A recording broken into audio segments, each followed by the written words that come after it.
We've got this large patio at the side of our house which was in really bad shape when we moved in a few years ago. I managed to clean it up a bit using a pressure washer, but as you might have seen in some of my previous videos, the mortar between the slabs was absolutely knackered, which meant that there was a constant weed problem that was starting to drive me nuts. We've also got a few slabs that were not level, so in this video I'm going to be sorting all of this out. I tried all sorts of things to remove the old mortar, but the most effective method that I found was to use a combi drill on hammer setting with a masonry bit fitted. But this is still slow, tedious work that takes its toll on your arms, legs, back and neck. Knee pads are recommended for this, and maybe drag a cushion around to sit on too, which I did from time to time, but this is one of those jobs that I just kind of chipped away at every time I had a couple of hours spare.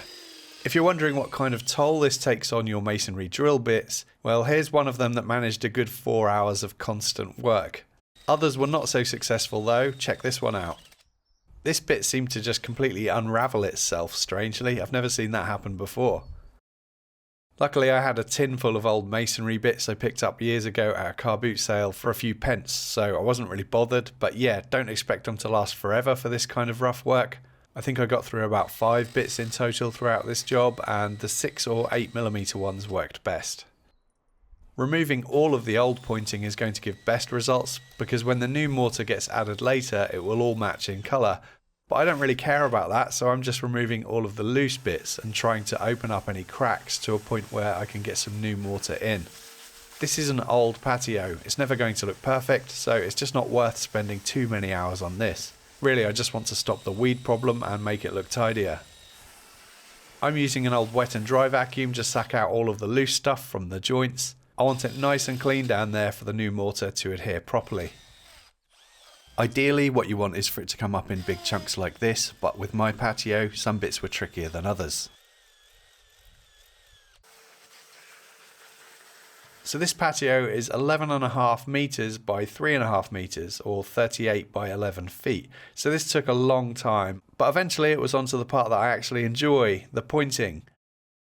Sharp sand isn't really ideal for mortar. You can see there are some quite big grains of sand in here, but I'm using up what I had left over from other projects. Building sand or soft sand is much finer and much better for the job.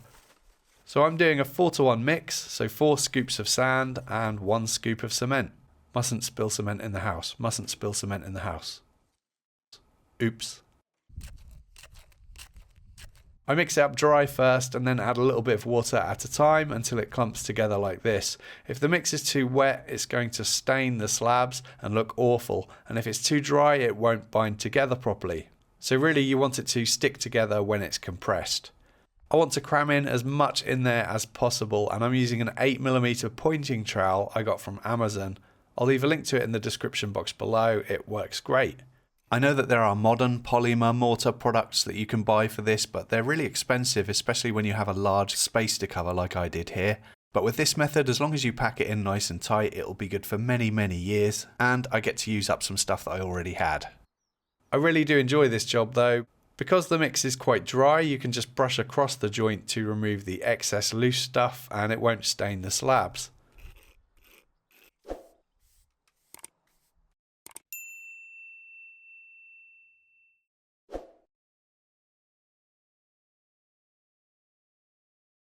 I'd like to thank Traderify for sponsoring this video. Traderify is an all-in-one job management application for busy tradespeople, and you can use it to manage incoming inquiries, raise quotes, issue and track invoices, timesheets, appointments, GPS job tracking, and financial and productivity reporting. And you can get a free 30-day trial using the link in the description box. And if you use the promo code RAGANDBONE at checkout, you can get 50% off for 3 months once that trial expires. Thank you, Traderify.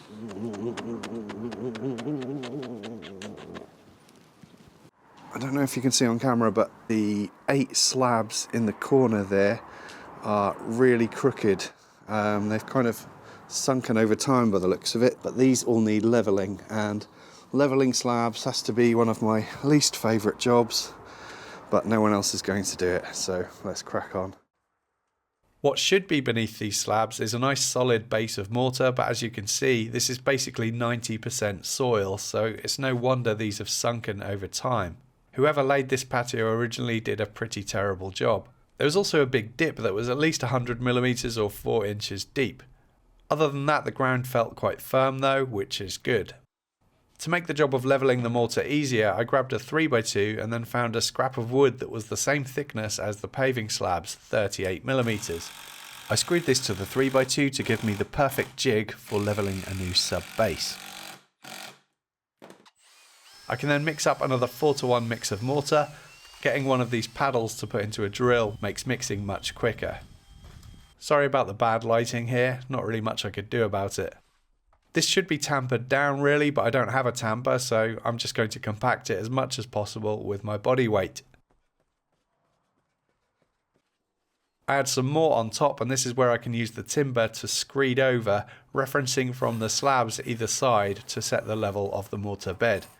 This is not going to be perfect, but like I said earlier, the rest of this patio is crooked and wonky anyway, so really I'm just trying to prove that you can polish a turd. This timber jig thing worked out really well though. I'll definitely remember this trick in future.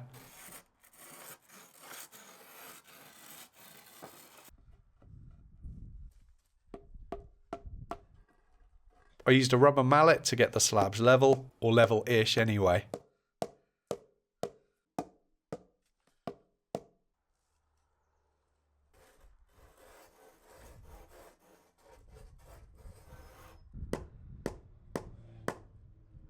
Then eventually onto the last 4 slabs. There was more sand underneath this time, but another weird void to fill around the downpipe here. I ended up filling that with some 10mm gravel as I was starting to run low on sand. Then I just needed to move the piece of timber to the end of the 3x2 to complete the job for the remaining slabs.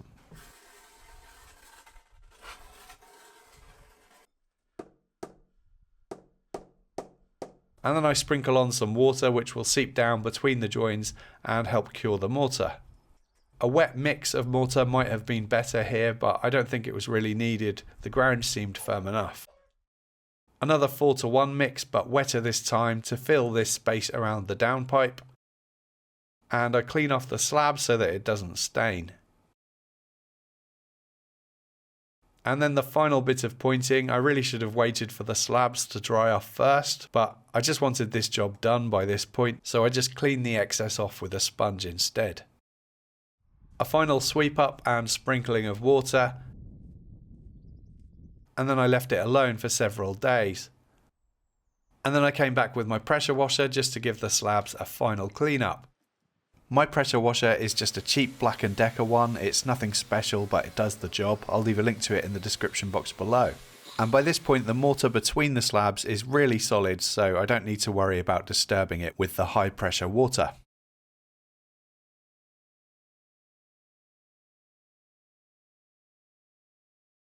So that's the main patio done, and it was never going to turn out perfect, but it's 10 times better than it was, so I'm really pleased. Now I guess we just need to figure out something to do with all of this space. I'm thinking maybe some sun lounger type chairs would be nice. The downside is I've still got all of these slabs to sort out, and these are in just as bad condition as the patio I've just done, and all of these slabs at the other side of the house, and these are probably the worst of the bunch. They're very uneven, so that's all a job for another day. While I was making this video, Matthias Wandel uploaded a video about his patio, and he came up with a genius way of lifting up the slabs. I'll leave a link to that in the description box below. I'd highly recommend checking it out. Please subscribe to my channel for more videos. If you'd like to help support the channel, you can do that via Patreon or YouTube channel membership, links down below, where you can get early access to my videos, exclusive content, free project plans and cut lists, and a name credit at the end of my videos. Thanks for watching.